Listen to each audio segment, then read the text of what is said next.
ఏంటో పాత రెసిపీ అనుకోండి. బ్రెడ్ టోస్ట్ అందరికీ తెలుసు, కనిపిస్తుంది కాబట్టి ఇందులో ఏం గొప్ప ఉంది అని అనుకున్నారు. కొంచెం ఉంటుందండి, చిన్న వెరైటీ ఉంటుంది. ఏంటో ఆయన ఒక వీడియోకి ఒక లైక్ కానీ ఒక షేర్ కానీ చేయటం ఉండదు. అయినా ఏదో మా వంతుగా మేము వీడియోస్ పెట్టుకోవటం సాటిస్ఫాక్షన్ అనుకోండి ఒక విధంగాను. ఇంట్లో బ్రెడ్ ఉండిపోయింది. సో పిల్లలు ఈవినింగ్ టైంలోని అమ్మ ఆకలేస్తుంది ఏమైనా చేసి పెట్టు అని అంటేను ఆ బ్రెడ్తో ఇప్పుడు నేను వాళ్ళకి టోస్ట్ చేసి ఇచ్చాను. మధ్యలో చీజ్ పెట్టి ఇచ్చాను అనమాట. ఇట్టే తినేస్తారు, టమ్మీ కూడా ఫుల్ అయిపోతుంది. సో ఇక రెసిపీలోకి వెళ్ళే ముందు welcome to my channel జ్యోతిస్ good last channel. 7 slices తీసుకున్నానండి. 7 ఉన్నాయి, అంతకుమించి లేవు, అందుకే 7 తీసుకున్నాను. వాటిని ఇలా చిన్న చిన్న ముక్కలుగా తీసుకున్నాను అనమాట. నేను తీసుకున్నది లార్జ్ సైజ్ బ్రెడ్. సో ఇది ఒక మనకి మేరీ బిస్కెట్ సైజ్ కన్నా కొంచెం పెద్దగా మనకి పీసెస్ వస్తాయి అన్నమాట. ఇలా డబల్గానే తీసుకోవాలి, ఎందుకంటే ఆ మధ్యలో మనం చీజ్ పెడతాం కాబట్టి. సో ఇలా ముక్కలన్నీ కట్ చేసేసుకున్నాను నీట్గాను, అంటే ట్రిమ్ చేసేసుకున్నాను అనుకోండి, కట్ చేసుకున్నాను. మీకే కొంచెం వీడియో చూపించాలి కదా అందంగాను, మరి చూపించకపోతే లైక్ ఇవ్వరు, షేర్ ఇవ్వరు, అయినా ఏదో మాత్రం అంతే. ఇప్పుడు ఒక నీట్ బౌల్ తీసుకున్నాను, అది కూడా వీడియో కోసమే సుమి, బయట కోసం మాకైతే ఏదో చిన్న స్టీల్ గిన్నె తీసేసుకుంటాను. మంచి బౌల్ తీసుకొని అందులో గుడ్డు చూపించాను కదా మీకు, ఒక గుడ్డు కొట్టాను, దాంట్లో 4 స్పూన్లు పంచదార వేసి దీన్ని కస అటు దాన్ని మొత్తం సోనంతా చందమామ మొత్తం అటు ఇటు స్ప్రెడ్ చేస్తాను అనమాట. అంటే కొట్టేశాను, బాగా బీట్ చేశాను.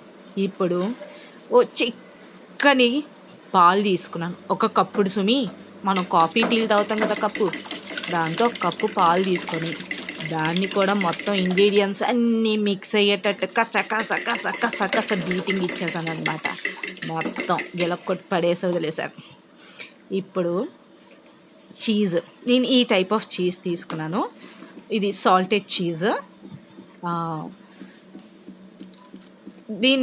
దీన్ని కూడా చూసారు కదా, ఒక బ్రెడ్ ఎంతైతే వస్తుందో ఈ చీజ్ స్లైస్ కూడా అంతే వస్తుంది. దాన్ని నేను 4 పీసెస్గా చేసుకొని ఆ చీజ్ క్యూబ్స్ని ఇప్పుడు ఏం చేశానంటే ఈ మనం కట్ చేసుకున్న బ్రెడ్ ఉంది కదా దాంట్లో మధ్యలో పెట్టేశాను. మీకు కావాలంటే 1 పెట్టుకోవచ్చు లేదా 2 పెట్టుకోవచ్చు, ఓకేనా.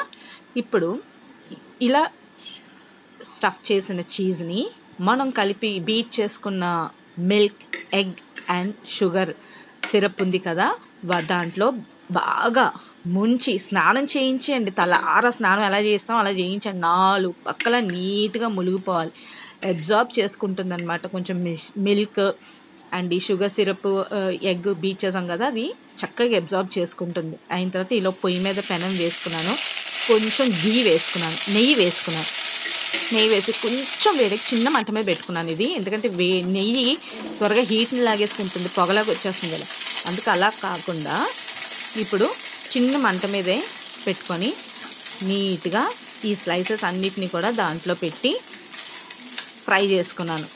చక్కగా 2 పక్కల ముందు నీట్గా మంచి గోల్డెన్ బ్రౌన్ వచ్చేంత వరకు కాల్చుకున్నాను. ఆ తర్వాత సైడ్స్ని కూడా నించోపెట్టి కాల్చాను అనమాట. మొత్తం ఇదంతా ఇలాగా. కానీ రెసిపీ చాలా త్వరగా అయిపోతుందండి. పిల్లలకి మన ఇంట్లో పిల్లలు ఇలాంటివి చేస్తే ఈజీగా కూడా తినేస్తారు, వాళ్ళకి బోర్ అనిపించదు అనమాట.